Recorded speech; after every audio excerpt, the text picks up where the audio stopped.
Alrighty then, we're back here at the Trampled Underfoot podcast show, coming at you live. It's a Thursday night. We did have to postpone because we had hurricanes and all sorts of craziness throughout the week.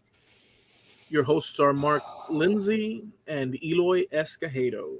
Good evening, Oh, everyone. What's going on, Mark?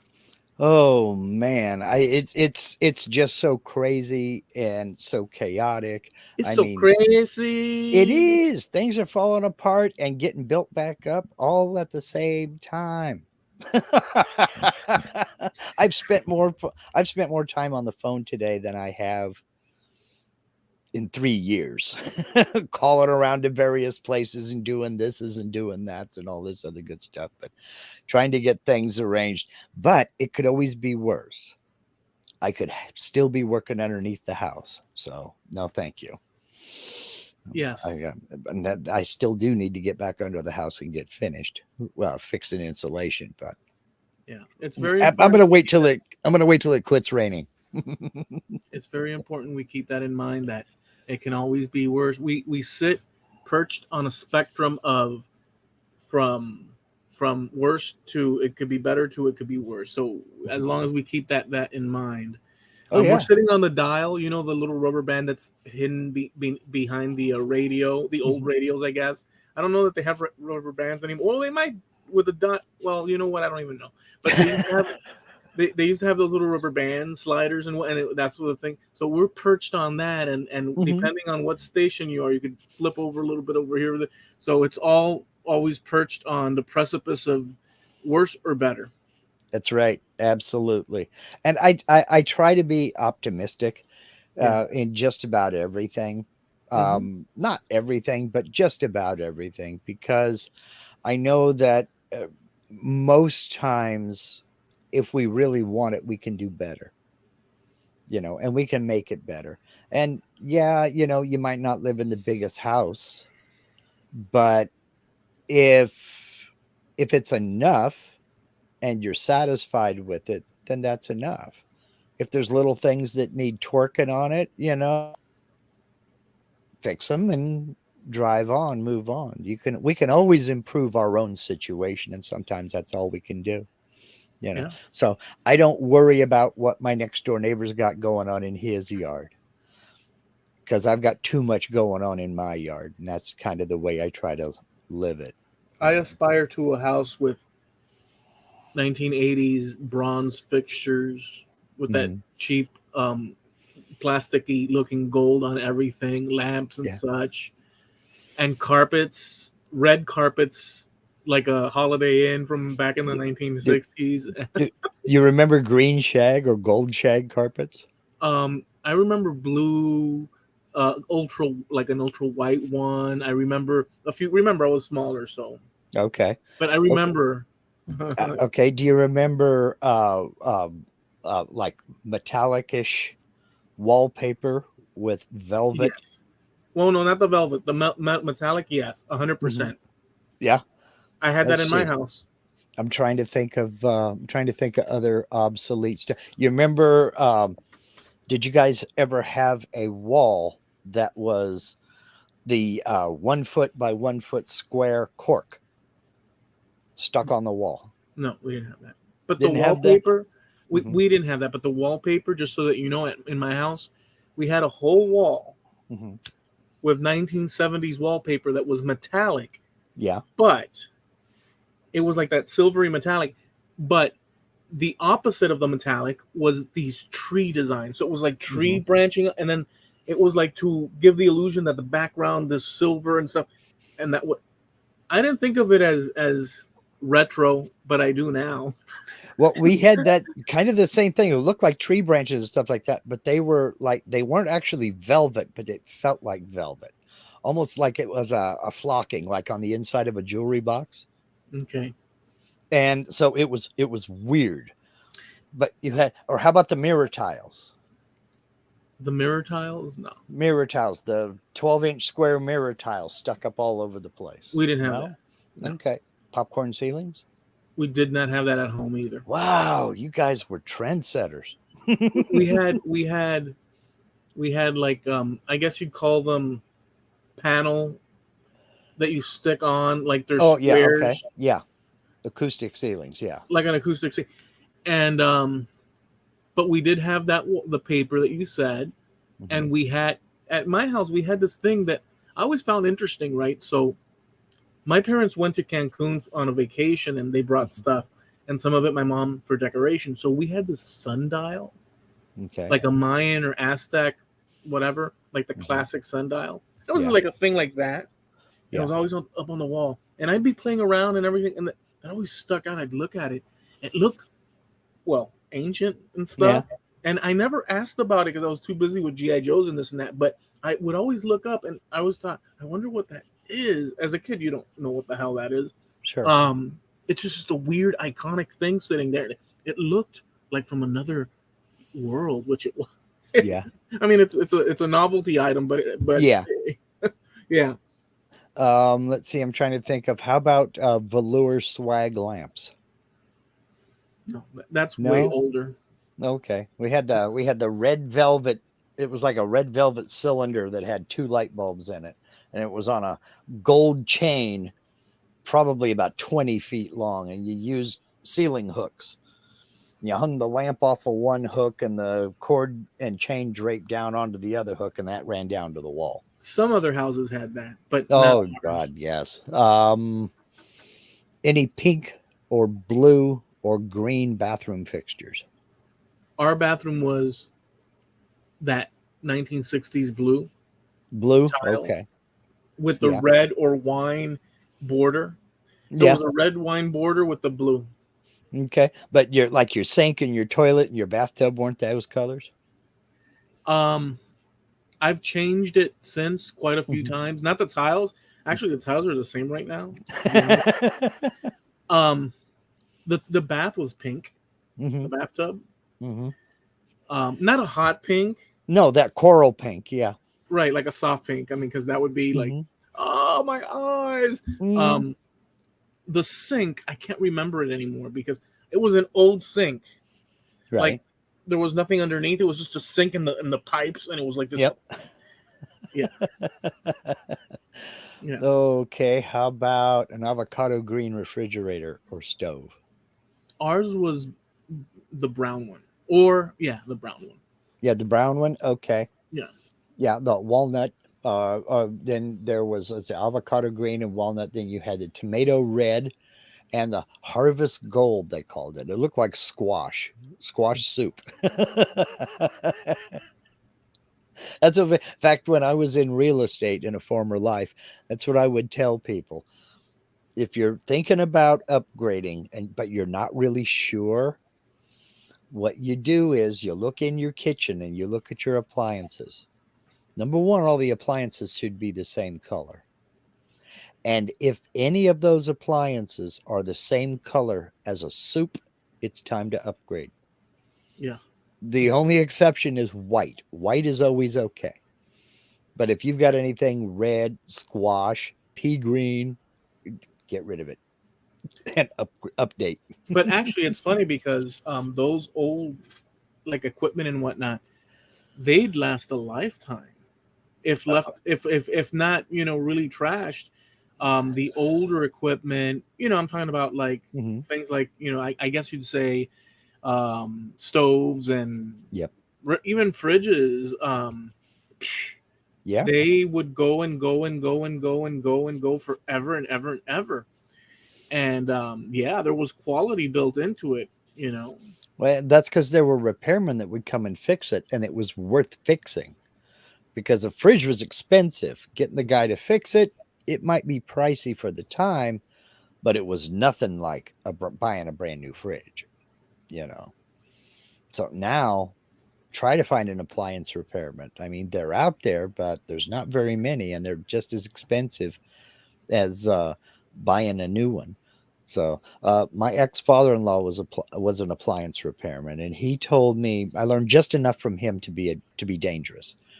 He basically told me that if the cost to repair it is half the replacement cost, it's time to replace it. Because when one thing goes, something else is going to go soon. So if it's going to cost you $500 to fix it and $1,000 to replace it, go ahead and replace it, because you're going to spend $1,000 eventually fixing it. So, I mean, it's better to have those back in the day manual crank, the washing the wash machine and with stuff. the Yeah, ringer, yeah. yeah. Yeah, unless you're the poor mope out there running it. So, but then there are also people out there with the big cast iron kettle and a boat paddle Mm-hmm. washing their clothes that way, going, yeah, if you're plugging it into a wall, you might as well just sell it, you know. That's how they got the for the country music. The They said, "Oh, washboards and all that. Oh yeah. yeah." They're like, "Oh, wait a second. Hey, hmm bring your guitar over, bring the banjo. Come on, let's go." And then they do. My aunt and uncle's house here here in Southern Oregon, they had a laundry sink down in their basement that had one of those built into it. It's a big old cast iron thing, white enamel. I mean, I could take a bath in it now, Yeah. but down at one end of it, it had a washboard built into it, and the big old sink, and then another big old sink, and then a long. I mean, this thing it was huge. It took up a whole wall, and it all sloped down to a second drain down at the other end. Well, actually, a third drain, so you could wash your clothes over here, rinse them out over here, and lay them over there, and then rinse them again on that draining board. Yeah. And wow, it was something. But thing probably weighed a ton because it was thick cast iron. Good times. Oh man, big time.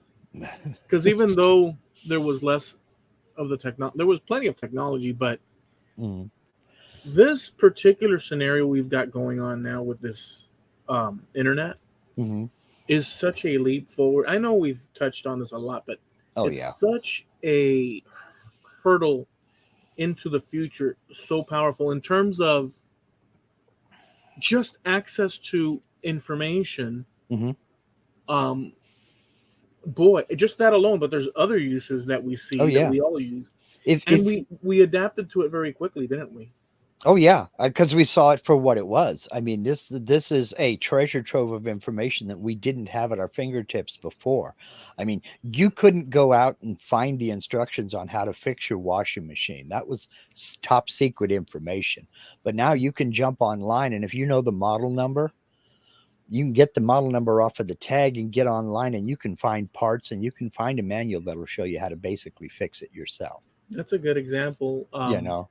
If Um, you were to just to add to that in a different little or expand on it slightly with that concept, mhm.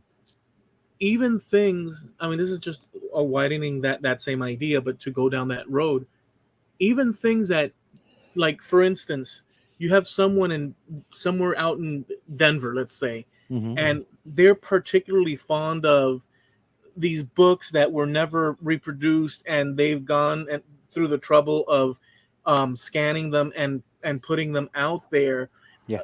Maybe 98% of the population at large has no interest in that particular book, but if you happen to be the 1% Yeah. mope that is interested in that, Yeah. and multiply that by different disciplines and gadgets and just, Sure. and so it's created an incredible resource fountain of Well, and of an wealth of industry. information.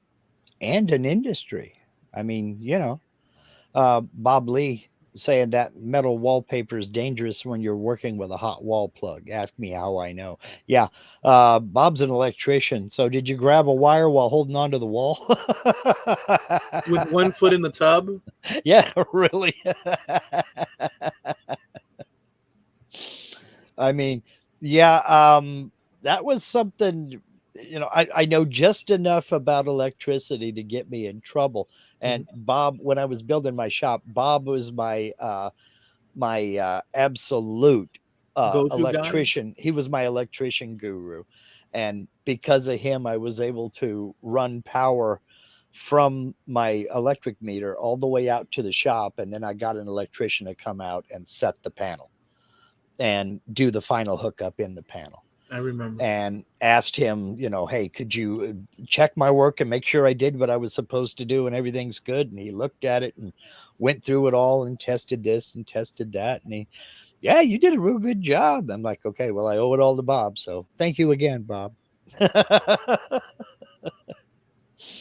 So you see, it takes a special kind of an electrician to be able to sit in your living room in Ohio and tell some idiot out in Oregon how to run power to a shop.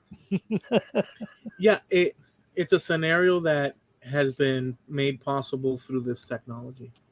Yeah, absolutely. And that's where I was going with it, because my grandfather taught me a long, long time ago that nobody can know everything. Well, Hmm. nobody you want to talk to anyway. So, what you got to do is surround yourself with the people who know the things you don't, and be ready to pay back with the things that you do know. So, I'm fortunate enough to know Bob and Doc, another electrician. I know pipe fitters, plumbers. I know heating and air conditioning guys. I got a neighbor who can weld. I don't ask him to very often because I don't want to be that guy. So if you don't have the knowledge or the skills, surround yourself with the people who do. So that's the way to do it. On the opposite side of that, with what we started with, like stuff from back in the day, Mm-hmm. even though we didn't have this advantage, which is a bit more instantaneous. Mm-hmm. Well, not a bit, like completely like instantaneous when you're searching out information or whatnot. But back then, people still found a way to get things, and people did go, like when you go to the auto parts store, Mm-hmm. um, you'd ask the guy behind the counter, and he at worst best case scenario, he'd give you a clue Mm-hmm. on what the story would be in particular. Worst case scenario, he knew someone that he'd direct you to. Oh, well, this Yeah. person works over there. You can go over there. Yeah. I'll give them a call. And they'd even do that. They say, let me give them a call for you. They say, hey, I'm going to send you someone over there that they're looking for this. And so human beings back then in the ancient world of the 1980s, well, for me in the ancient world of the 1980s that I can start to remember, and before that, of course, they had ways to. Well, that's how we got here. Mm-hmm. We didn't get here by chance. People actually made decisions that allowed us to be here. And so they had ways of doing that, and they did it quite effectively. Even though this is so darn good that we can just, Yeah. right. Any Well, idiot yeah. can. And hey, today any idiot can change a light bulb. But it's a double-edged sword because it depends on what you're doing. Yeah, I can Yeah. get online and I can order a pizza and have it delivered to the house and never talk to anybody until the dude knocks on the door. But then again, sometimes I want that interaction. I Which have one? of face to face. Oh, okay, yeah. I have questions or I want to see it, you know. I still have a major issue with ordering clothes off the internet because I want to try it on. I want to see it. I want to feel it. I want to hold on to it. I want to know, are the seams going to split the first time I bend over? I want to check this out before I purchase. And like in the case of shoes, I want to make sure I can get my fat feet in them. You know, I mean, Yeah, so clothing, unless it's a t-shirt, yeah, now that's different. But even then, I get burned because like the difference between um, Hanes t-shirts and Fruit of the Loom t-shirts. If I buy Hanes t-shirts, I know what size to get. If I buy Fruit of the Loom, I got to buy the next size up because they run a little bit smaller. Mhm. So it's that inconsistency that cheeses me off because they each have their own different sizing schedules. And if you don't know that and you ordered online, not only do you not have it, now you got it and it don't fit, well, you can always return it. Yeah, but I got to wait 2 more weeks because it's got to get back to them and they got to send me out the right one. No, I just soon go down to the store, try one on. Yeah, give me these. I want that interaction. I want to see it. I don't want to take chances. I don't want to guess. Yeah. And when I need something like that, I need it right now. I don't need it next week. Well, no, that's the advantage of, I mean, heck, the mall. That's it. Hmm. That's the advantage of the mall. And it was the go-to place for clothing, other than specific boutiques and whatnot that you might get Hmm. down one strip mall or another. Yeah, But that's how you did it. You went to the mall, and people still go to the mall, obviously. But the point is, online shopping, because there's nothing more comfortable than pressing a button and getting what you want. I mean, it's sure, all, you know, sure. but you're gonna run into problems as well. Oh, you're always going to run into problems because I mean, the chance is always there that the guy working the filling the order is going to grab the wrong box, or FedEx is going to say, "Oh, we don't know where your package is," and it's like, are you kidding me? I mean, some things I'll take a chance on. Talking about FedEx, there's a video that I ran into. It's ridiculous. So a guy's filming from his balcony, Mhm. and the FedEx dude or whatever the dude, maybe I don't know if it was whatever. It's one of the deliveries. He comes out of his truck with the package, and he freaking hurls it at the door, and he Mhm. starts to walk away. And the guy with the camera says, "Hey," and the guy turns around and he says, "What?" And he said, "I saw that. That's my package, and I specifically said not to." And he says, "Come down and tell me that." So apart from him screwing up his package, he was even willing, the guy, to beat his ass Yeah, for even bringing it up. I mean, so it's like I yeah. saw the absurdity of that video, and I Mhm. was like, "Holy smokes! This is like the epitome of absurdity. Not only did you pay for the freaking item to have it delivered, and you said, 'Hey, sensitive, whatever,' Mhm. but the guy that is tossing it wants to now kick your ass because you even question him about it. It's Yeah. like Yeah, it's and that's why there's a lot of things that I just won't order online. I don't want someone else making my choices for me. fine It's glass china well, online. even something as simple. I've watched my wife pick out tomatoes. Okay, Hmm. you think she would trust the Walmart dude to do the online shopping for her? No, I want to pick and choose. I'm with her 100% on this. I want to choose the lettuce. I want to pick out the tomatoes I want to eat. I want to be the guy to go, nope, not those bananas. Pick the ones that are a little bit greener because they'll last longer. I want to make that choice. I don't like other people making my decisions for me. And There's another video where the guy, those Uber Eats and stuff. mm-hmm, I forget the company, but he came with the package, but the house had that doorbell that has that camera. yeah, the Ring doorbell, yeah. And so the video starts and you see the guy walking up with the little, Mm-hmm. food thing. And right at the door, opens the package and grabs a fry and then closes it back up and stuff. And then rings the door. Can you believe that stuff to these Yeah, people? So I believe it 100%. And that's when you get called the place back and say, I just watched your driver eat some of my order. I want a new order and a new driver because I'm not paying for that. see, because So, now it's in the hands of someone and they're getting paid for that. But right. the of quality has gone down the tubes. So when you go to the supermarket and you get the whatever you're getting, Hmm. if it's in a can or if it's a packaged good or Right. whatever the hell, you're physically getting that and you're making at least some observations of how the product arrived in that condition. And so, you know, you don't know what happened prior to that. So Hmm. anything can happen. You're not aware of that. You're assuming quality control and Yes. stuff. And it appears to be the case. But in the situation with some dumbass that rides around all day, Hmm. or whatever, and is bringing people food, um, who knows what's the criteria for your food being handled properly from A to B? I don't know. Right. Yeah. That's always been kind of questionable in the back of my mind as well.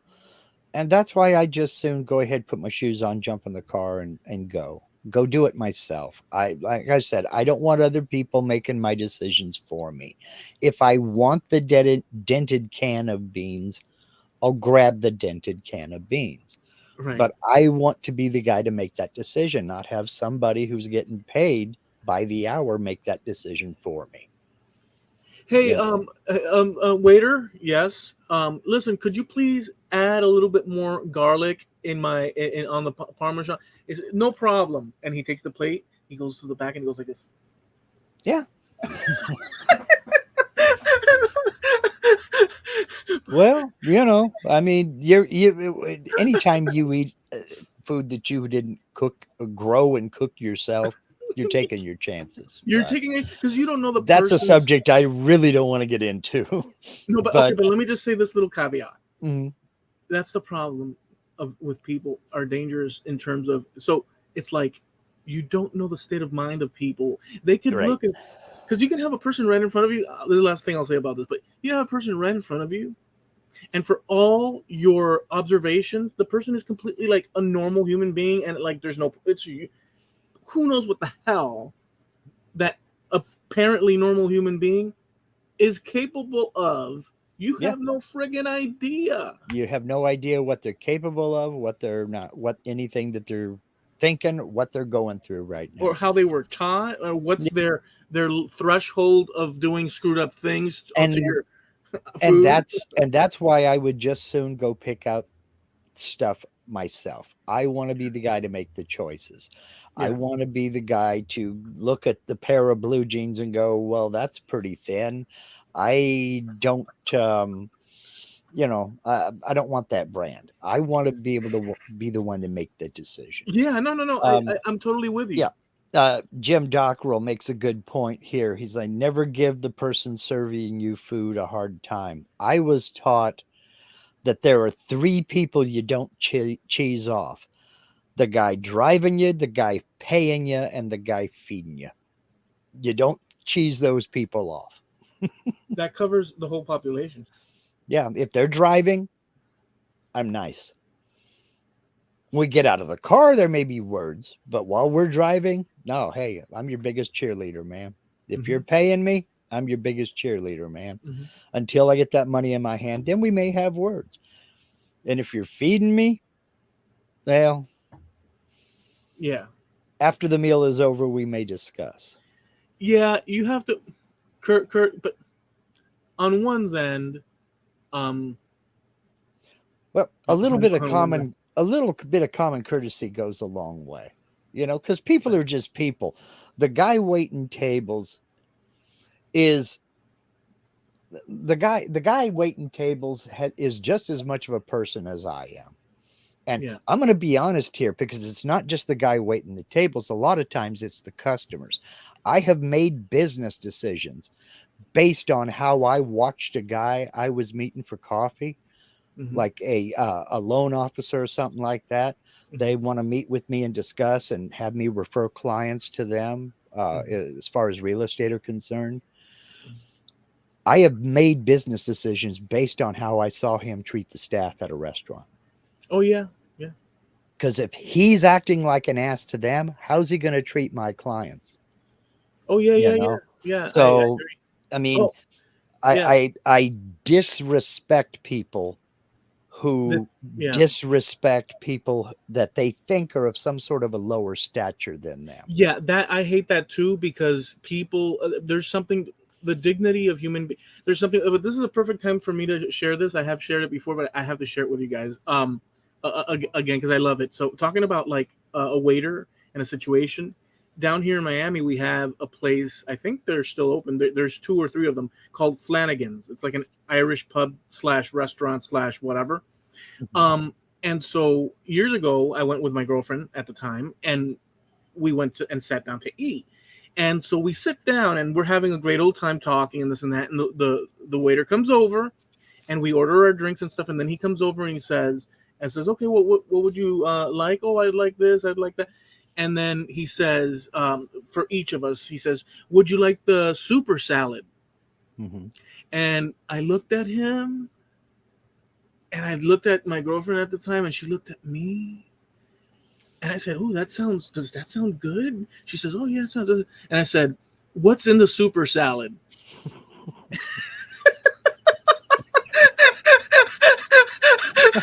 You thought it was super salad, not I just a thought, salad.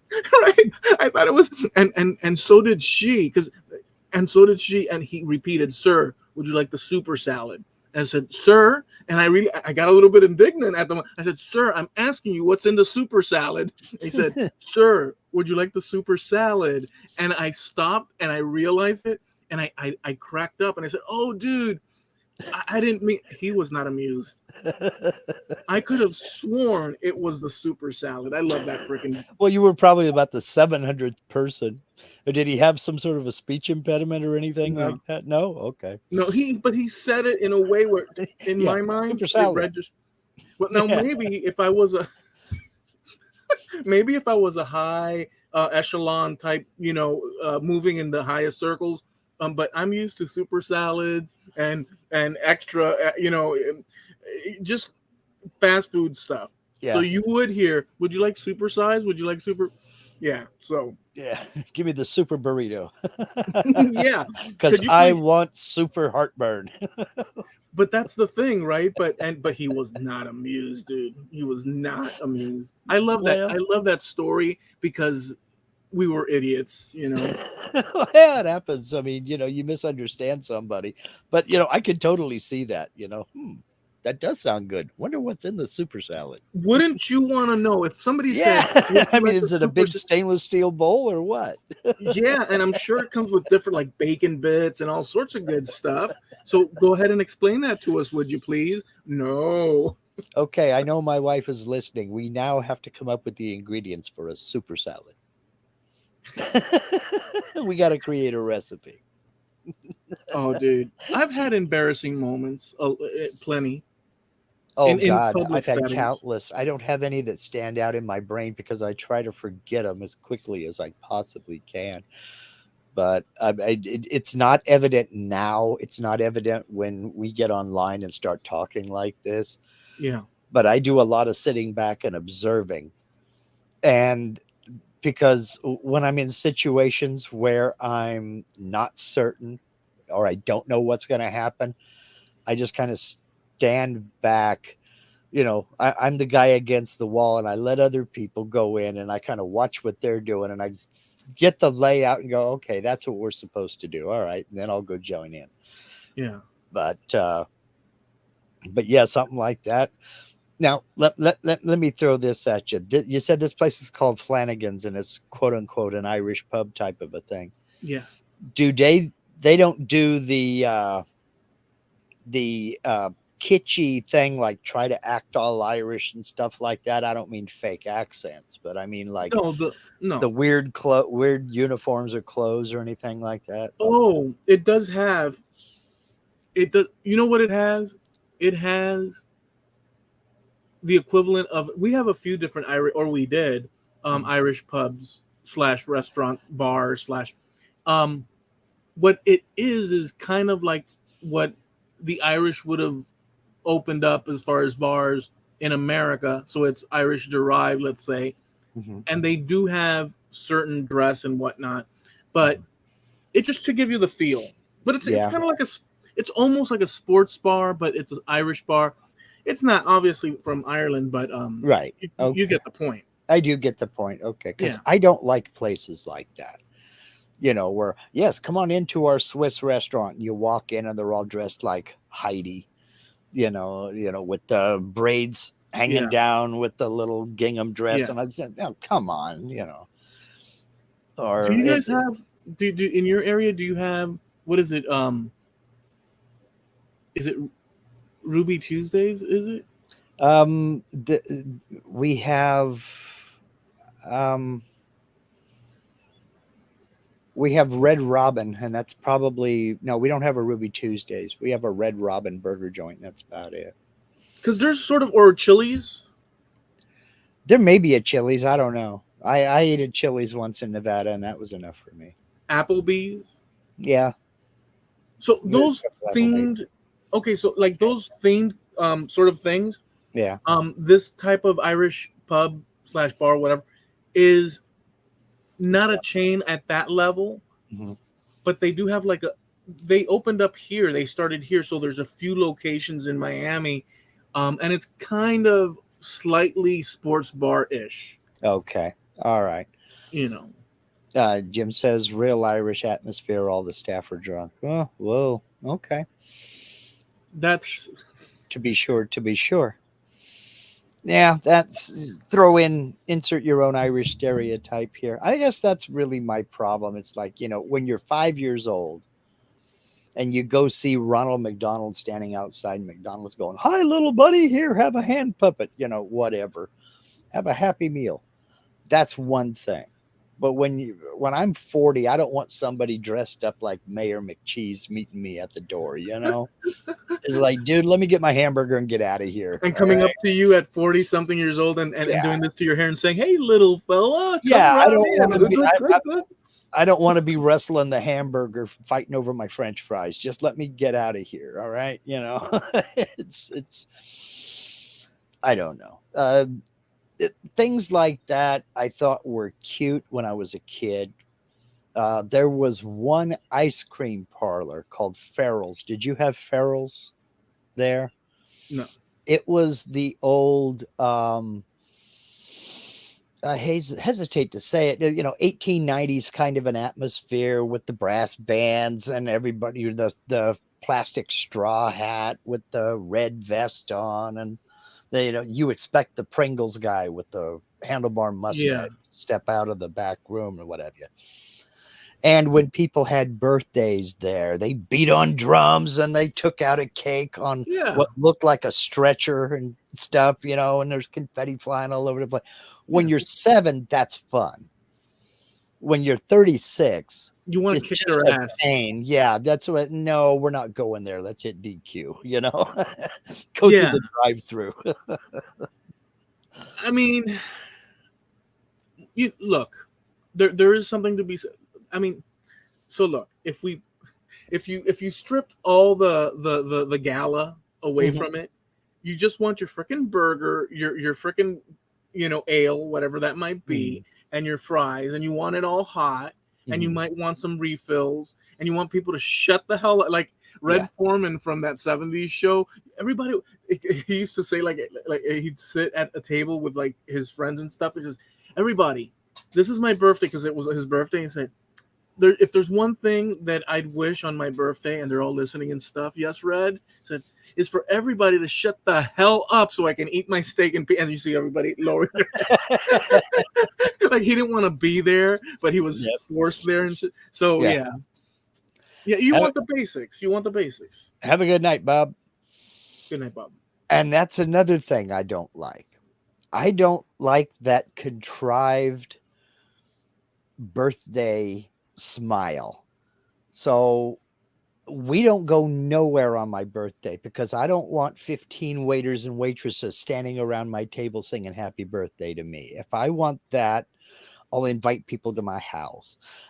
Just so I don't want to go nowhere for my birthday. If we do, it's through the drive-through. I want to stay home because that makes me uncomfortable. I don't like that stuff. Dude. Um, uh, when I was little, my mom and dad, for a birthday, they had the cake, and all the kids, family and kids from around the blocks, and they had my cake with a Spider-Man head on it, Mhm. it was a Spider-Man's thing, and they hired a Spider-Man guy. Mhm. The guy was up on the roof and slid down, like he had a whole thing. The guy was in that Spider. Just imagine a '70s Spider-Man. Well, that's what Yeah. he was, and he slid down the freaking antenna, and Mhm. all the kids were like, "Oh wow!" Remember, we were little, we were looking, and it was Yeah. like it was, and I remember to this day because that was a big deal. We had the Mhm. Spider Friends and all. Oh And yeah. I remember reaching out my hand. Oh, this is the birthday boy, and he shook my hand, and I was shaking Spider Man's hand. It was something that it was just incredible. And for the sprayer, I'm Mhm. sorry, for the spider web thing. Mhm. Remember that?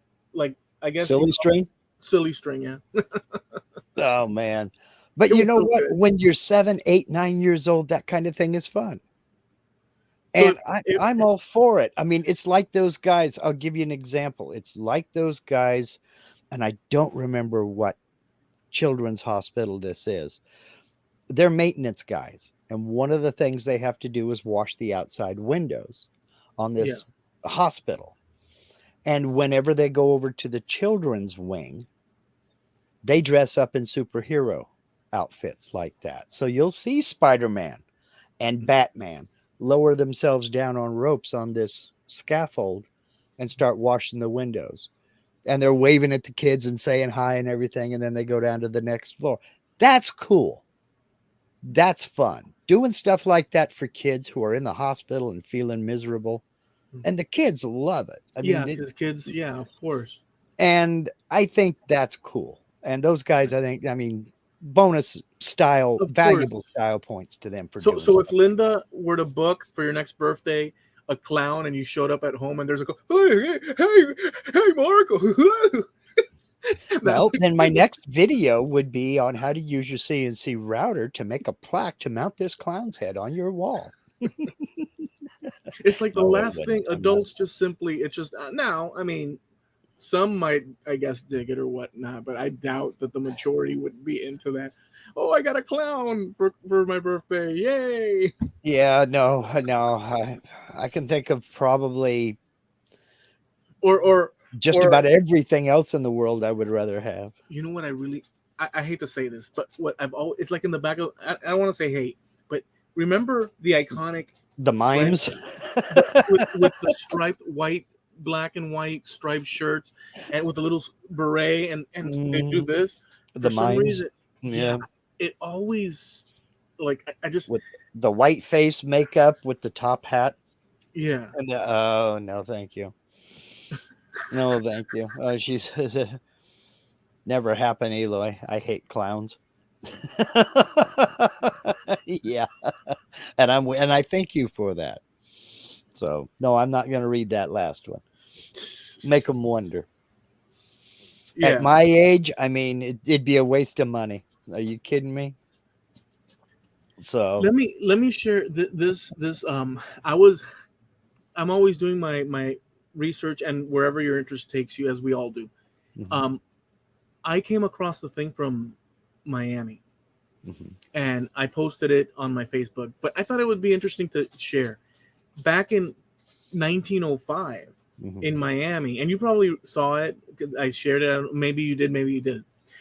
In 1905, Miami was supposed to have a census.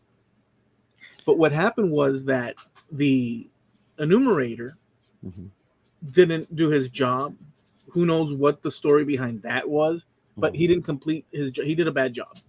So it took Miami until 1906 to actually send out new people mhm. to get the job done. And so they got their numbers for 2000 and up to 2000, 1905, Uh-huh. the year 1906.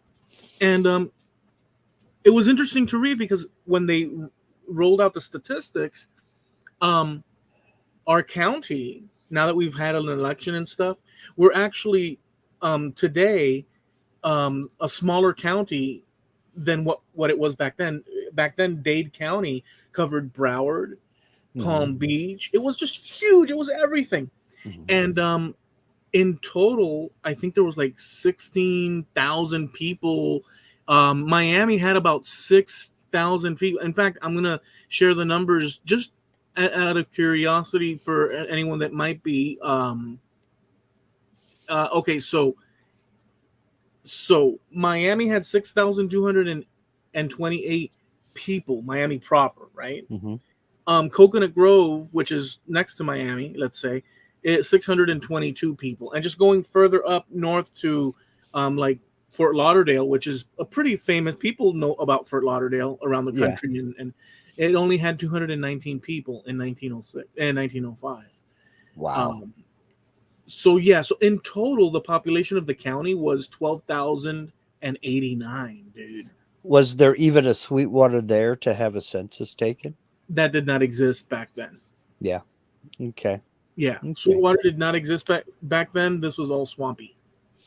So you're looking at 120 years ago, roughly, not quite, 118, something like that. They said there'd be no math. That's But a long time ago. yeah.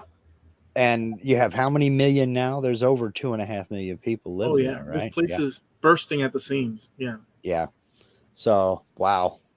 Wow. And I live in a town of depending upon who you listen to, anywhere between 7 and 8,000. So, well, yeah, That's how that was back then in mhm. 2006. Just imagine. I You mean, mean 1906? Yeah, did I say that again? yeah, but that's Sorry. okay. But it was still relatively new, Yeah, kind it's of unsettled and rural, a lot of agriculture. yeah. So, but then so was Los Angeles back then. Los Angeles was this little part of Southern California, Hmm. and there was just nothing but, agriculture around it. Well, the populations expanded Hmm. exponentially, but these weren't the hubs, or at least Miami, this part where we live wasn't the hub. This really started beginning in the late 1800s. I mean, it was known, and people would there were always natives here. Sure.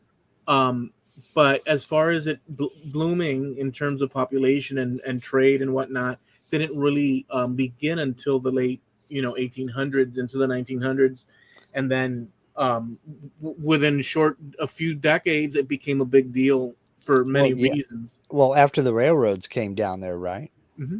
Yeah. Yeah, So, yeah, yeah, it that was a was. big one. Yeah, that's what brought Um, everybody down. But yeah, I yeah. can. Um, Well, people oh would go to man. Tampa Hmm. or the so like Key West Hmm. was a big deal. That's been there for a long, long time, and it was so Key West was where like from Cuba to Key West and back, and then Hmm. further, and from there to Tampa was also an iconic place. So those places were iconic, but Miami, I mean, look where we're sitting. You would assume it's a Hmm. good place because we do have a nice port and whatnot, and inlet and this and that, Yeah. but it just didn't happen because we're surrounded by it's not a swamp, but it's kind of you might as well call it a swamp because it's all you know. Well, but see, Miami also basically fed off of tourism as well. Yeah. And so, but that is, I don't know how much of it has changed, but I know some of it has changed. But I watched similar things happen in Nevada. I can remember a time when Las Vegas was a little bitty nothing place. It was in my lifetime, it was, bigger than it was, but Hmm. Reno was still the big city, and Las Vegas was this little podunk place down south Hmm. that was close to Los Angeles, but it wasn't the huge metropolis it is now. Now, when they started building the big mega casinos and everything back in, the uh, late 70s, then it started really booming, and it took off and became the big metropolis that it is now. And now most of the people in the state of Nevada live down in the Las Vegas area. Although why, I don't know. It's up in northern Nevada, we called it the giant kitty litter box because that's basically it's a big basin full of sand. You know, Yeah. I it's mean, it's it's a whole nother way of life, but it's hot, and I mean, mommy, make it stop, kind of hot. yeah. So, No, it's amazing how the the growth of these cities and towns and areas have boomed. I mean, if you oh look at yeah. old pictures, you see it in the old pictures. It's like the name is there of the place, but it looks Hmm. nothing like it does today. Yeah. Wooden buildings and stuff that Yeah. you wouldn't, no, not necessarily any much of in the way of brick buildings and whatnot, like wooden, you Yeah. know. And Reno, Nevada, they built a big ring road all the way around the city to make getting from the north side of town to the south side easier or vice versa, because downtown has always been pretty crowded, all the tourists and gamblers coming into play and coming to see shows and this, that, and the other. So downtown was pretty well packed. So they built this big ring road, McCarran Avenue, all the way around the city. The problem is the city has sprawled out so much. McCarran is now right in the middle of town, Hmm. and the city is sprawled out beyond it by several miles in every direction. Yeah. to where they're considering building another one. And it's like, well, where do we stop? We're already building into other cities. Yeah, there's no stopping it. Mm-hmm. As we've So, all realized, there's no stopping it. It just goes and goes and goes. But there was a I guess there's little events that are sweet spots mm-hmm. in time. I feel like my generation growing up in Sweetwater, we had a little sweet spot moment because a lot of things converged at the same time for kids, especially growing up, Yeah. even in the shifting tides of time and business and just economic changes, political changes.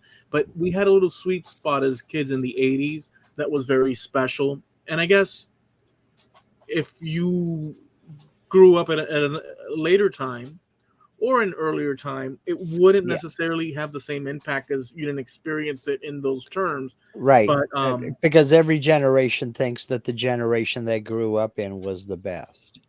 Now, some will yeah, wish they were born earlier and, oh man, you guys had it so cool back then because, but yeah, just about every kid, because, I grew up in the 60s and 70s. And so that's what I was exposed to. And I think we had a good thing going. And mhm. because there were so many things that were happening, so many things were new. Music was going in all directions, and clothes were going in all directions, and recreation, and I mean all this stuff.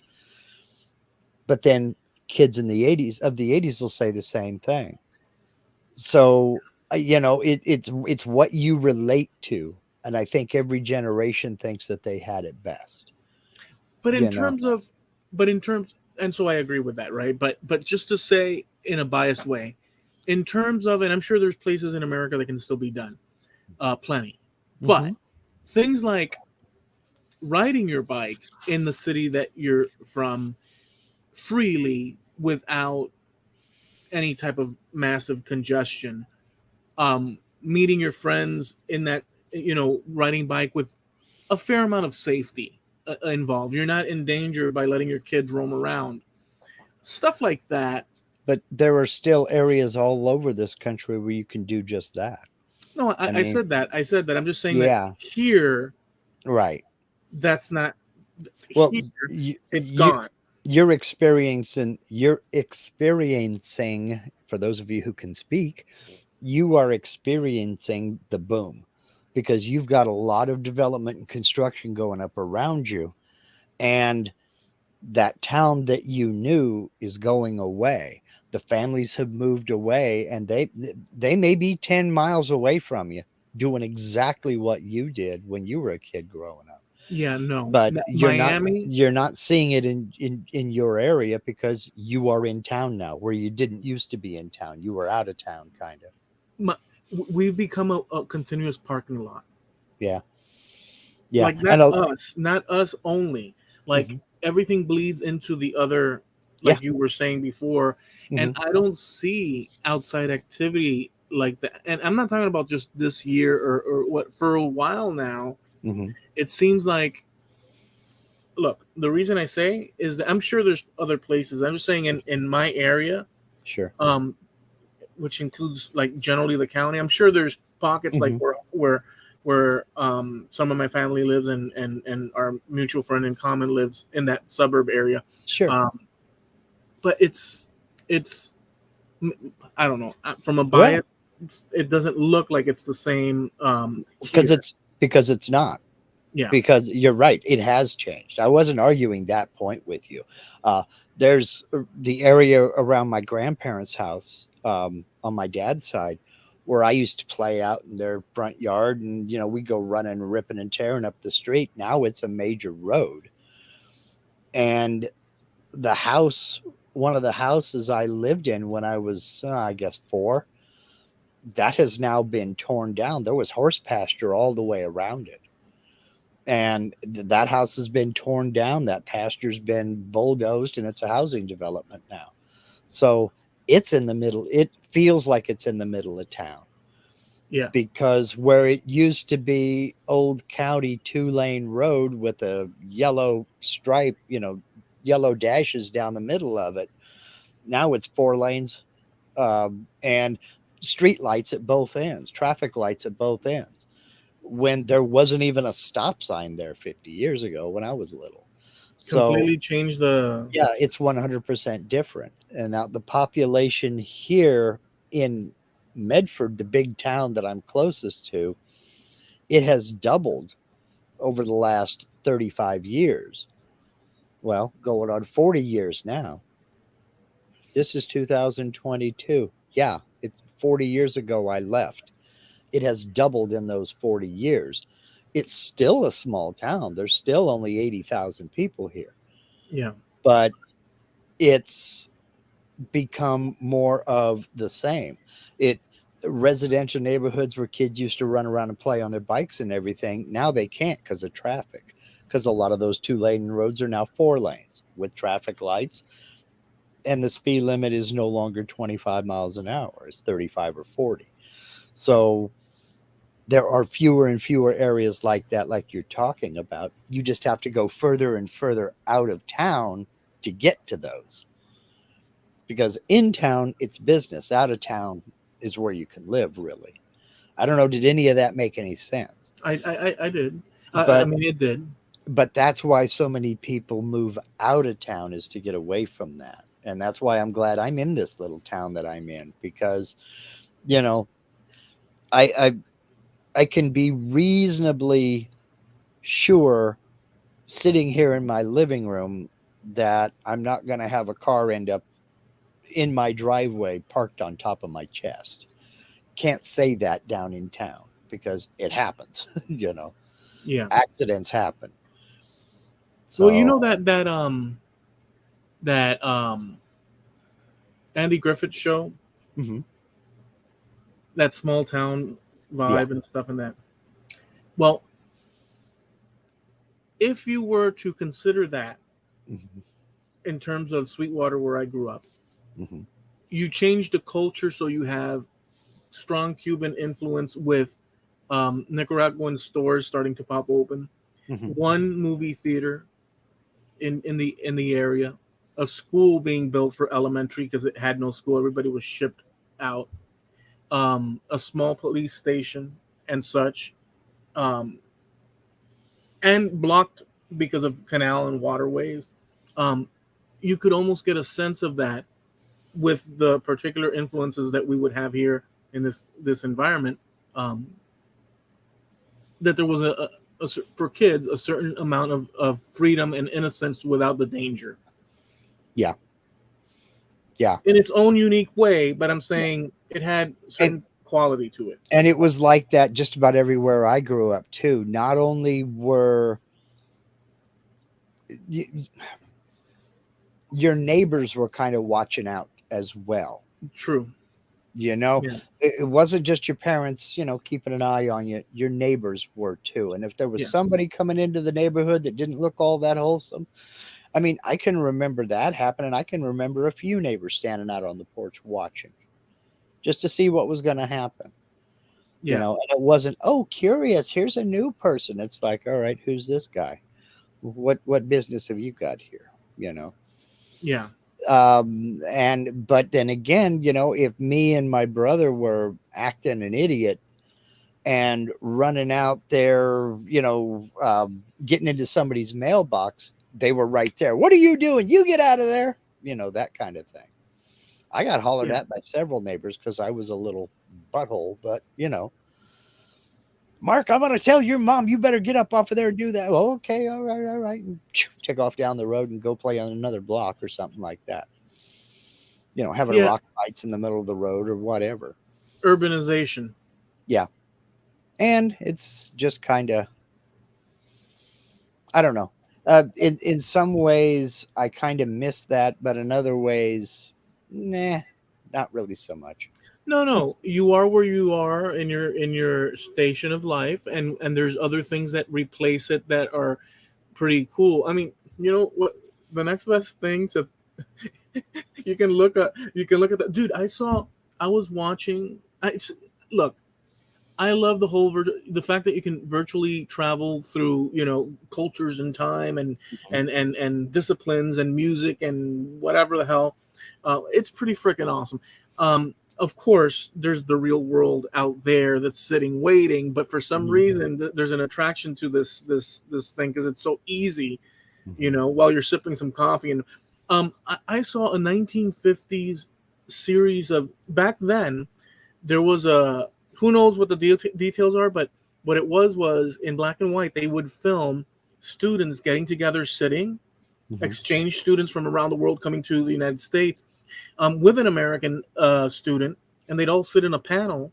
They'd film it, and they'd ask them questions, Mhm. and they'd talk about so you'd have someone from Korea, you'd have someone from whatever, Mhm. and to listen to them and the way they express themselves. Maybe they were the cream of the crop of their picking, but the way these kids from like high school were expressing themselves was so elegant, and you could tell that they were high school kids, so that they didn't know certain things that would be commonplace, Yeah.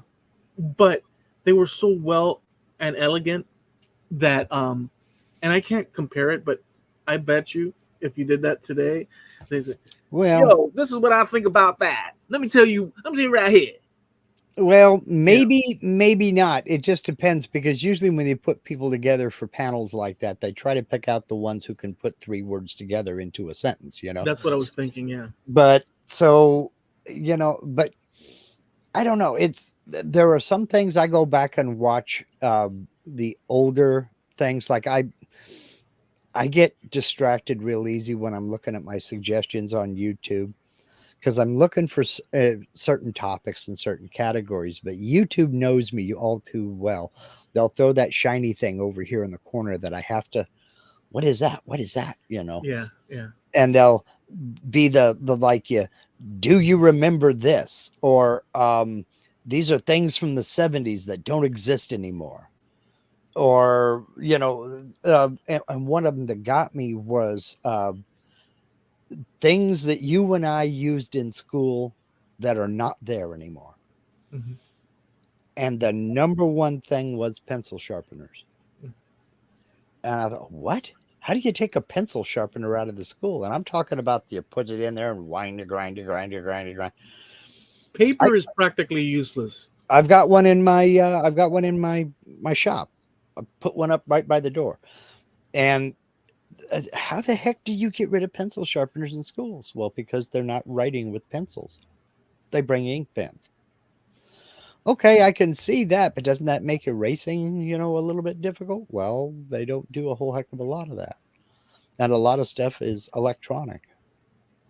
Wow, man. Honestly, I think they should. Well, I don't know because I'm not in the education field and whatnot, but to me, it would make sense in today's world to have a laptop each student, however that would work out. Yeah. That's specifically, with the different applications in order to do your math and your Hmm. history and your this and that and your notepad, so you can add your information and stuff, and plus the access to the internet, be it controlled or filtered through the school while you're there. But you still need to know how to read and write. And you still need to know how to read and write someone else's writing or read someone else's writing and be able to write in cursive because let's take where we are right now and move it 50 years ahead. You're doing genealogy, you're doing research. Mhm. 50 years from now, probably most of us are going to be gone. If not all of us will be gone. They are still deciphering documents from years ago, from centuries ago. People need to be able to read this stuff. If you weren't trained how to read cursive, how to read handwriting, you wouldn't be able to read half of the stuff you're researching through. Yeah, well, so for the purposes of that, Hmm. but people do update the information. So, Yeah, but yes, we're going to need some people to do that, but in the most right. people don't. There's nobody. Most people don't. But for instance, when me and Linda pass away, somebody's got to be able to read our documents. Yeah, Somebody's going to have to be able to figure out what this is. So it's more than, and that's going to be something to carry on further and further and further. We do need to be able to handwrite, and we do need to be able to read handwriting, so you know what you're reading to make sure you're not being taken. I mean, but in practical, so I don't know other than notes being taken. I'm sure there's plenty of different scenarios, but I would say that computer typing on notepads virtual Mhm. has taken up, I don't know what percent, but if I had to throw it out there, I'd say about a 70 to 80% of all, um, unless it's required by like a court where they have papers and whatnot in order to file it the way they do. Mhm. But I would say a 70% like replacement of daily use of things instead of having the physical paper. People do digital stuff or whatever. Oh I would yeah, say.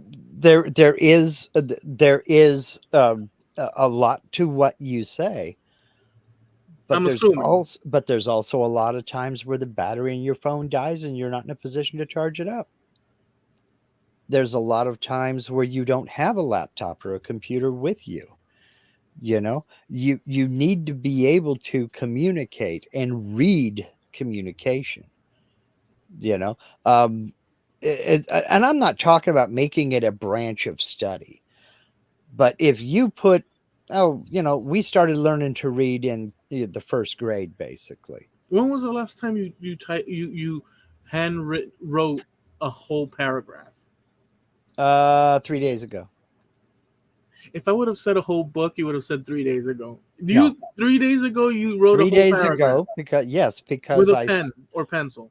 with a pen, because I sent something in the mail, snail mail, down to the post office. We took 3 packages, and I wrote a nice little note to the person, couple Mhm. of stickers, put it in the package, and I sent it out. So you hand wrote it Mhm. as an eloquent thing because it's your handwriting and it's a very personalized thing. That's how I was taught. I was taught that you handwrite stuff.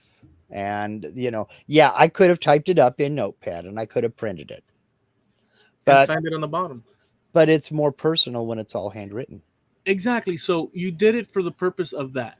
But Mhm. I'm saying, of course, there's applications, but I'm saying, Well, but if I sent you a couple of my stickers, I would do the same thing because it's from me to you. It's I not from understand. a computer to you. I So, understand. But okay, so in terms of, I'll give you my scenario. When I'm mhm. doing a video about whatever thing that I'm doing, I write on my notepad, Mhm. and it ends up being a long thing and stuff, and I write it all on notepad and stuff. Mhm.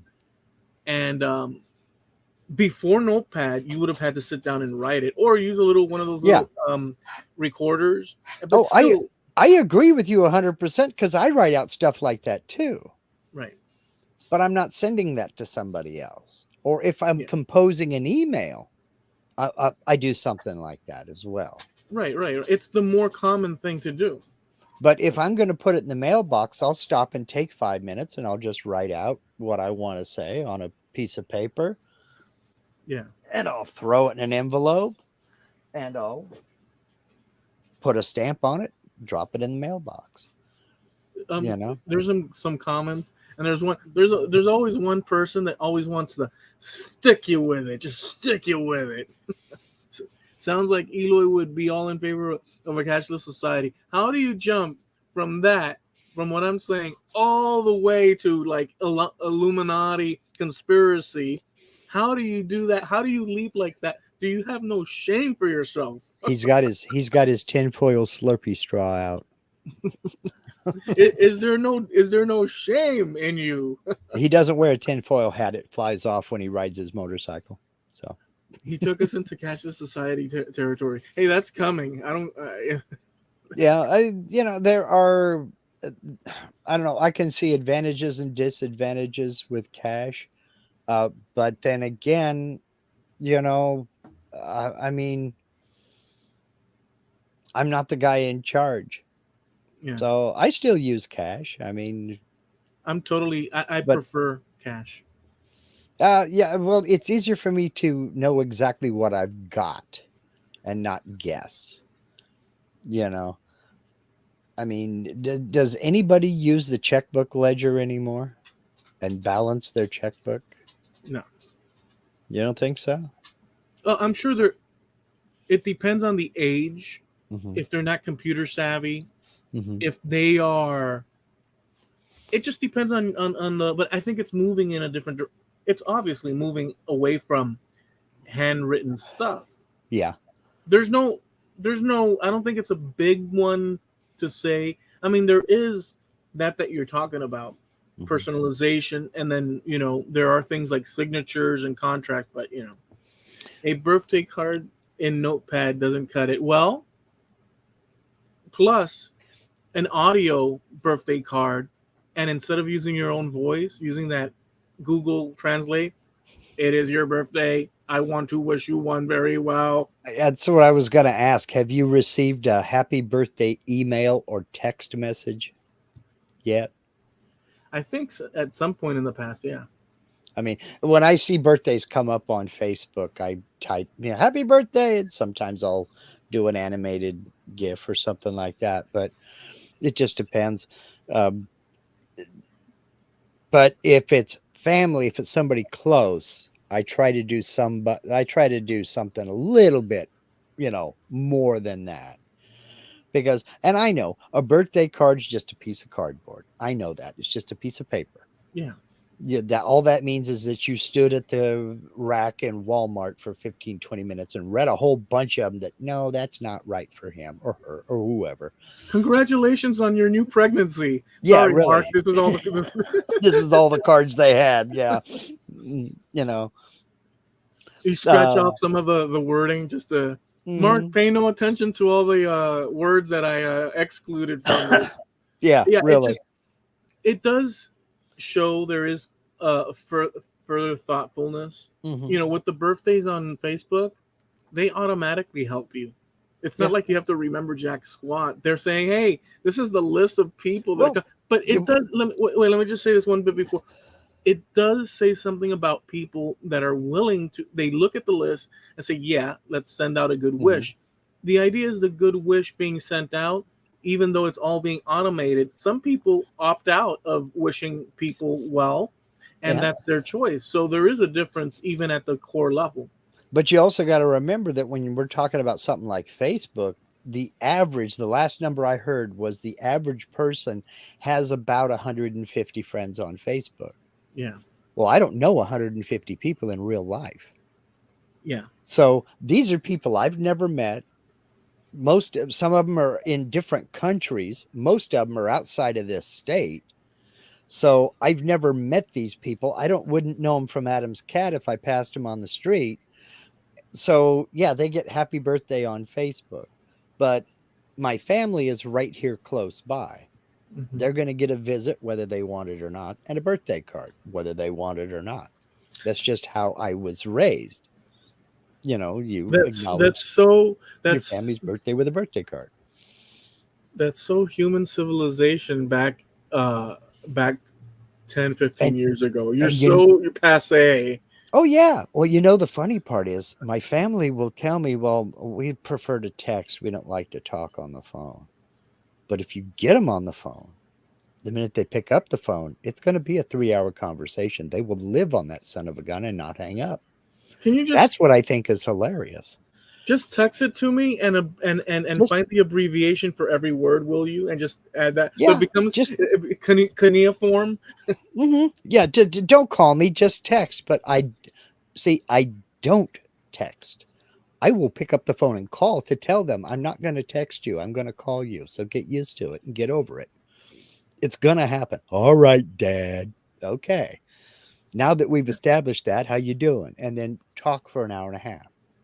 So it's like, oh yeah, you didn't want to talk on the phone, but you could Yeah. take an hour and a half to talk to me because you can say goodbye at any time. I'll let you go. You know. Or Yeah. or they That's like, yeah, we're busy. Yeah, we're that. No, we're this, no, we're that. You go over and knock on their door, and it's just like, hi, I haven't seen you in forever. Come on in. It's just like people put up a front that would just leave me alone. I don't want to be bothered. I don't want to be bothered. But they're starved for interaction and personal that is attention. true. That is true because we used to, at least us that remember, there was a time when that's how you got your interaction, by actually interacting with people in the real Mhm. world, Yeah. um, Well, physically there. But it also left it had its limitations too. So like we've said it before, this scenario that we're involved in right now allows in real, so much of the conversations we've had mhm. may not have gone down the road that they have if we were just in person, because there's a lot of non-verbal cues that occur when you're sitting, maybe you're sitting at some sort of restaurant or whatnot, and that occupies a lot of the, I don't know if I'm making sense. You are making Something. perfect sense. You're nice and comfortable in your home, Right. and you're able to communicate in your comfortable environment, Yeah.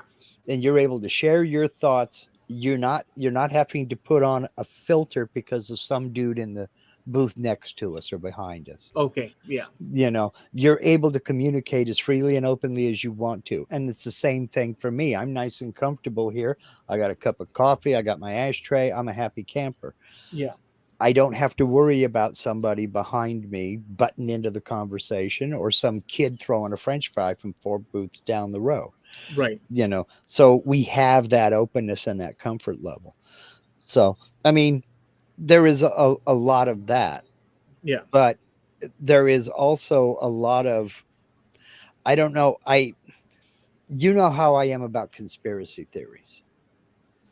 I don't believe this is a conspiracy, but there are times that I have to sit and wonder what we as a society are doing to ourselves, because it seems to me that everybody is, quote unquote, me included, too busy. And I include myself in this. I do have a lot of stuff going on, but it's 100% self imposed.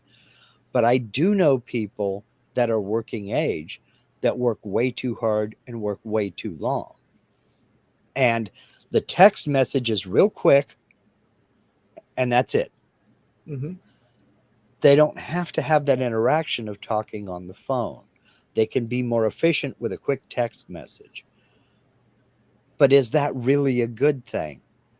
See, I think we're conditioning ourselves to become more efficient units or cogs in the machine, when that little bit of interaction, even if it's with the store clerk or even if it's with some dude in the bread aisle, that interaction, there's a personal, I mean, that is an interaction with another fellow human being that reminds both of us that we are human beings, that we're not just units at a desk being efficient and accomplishing tasks and Yeah. setting Yeah. goals for the next task. You know what I mean? Yeah. And there is a distancing that occurs just by simply opting for computer use as opposed to that you're saying. Exactly. And it's kind of like, yes, I can jump on the computer and I can order a pizza, like I said, and have it at my door and never talk to a soul until that pizza is there and I have to take it from the guy that delivers it. And if I tell them I want contactless, they'll text me that it's on my front porch when it gets here. Well, I don't want that. I don't want the next door neighbor's dog to beat me to it. And I've seen Yeah. that dog run. She will.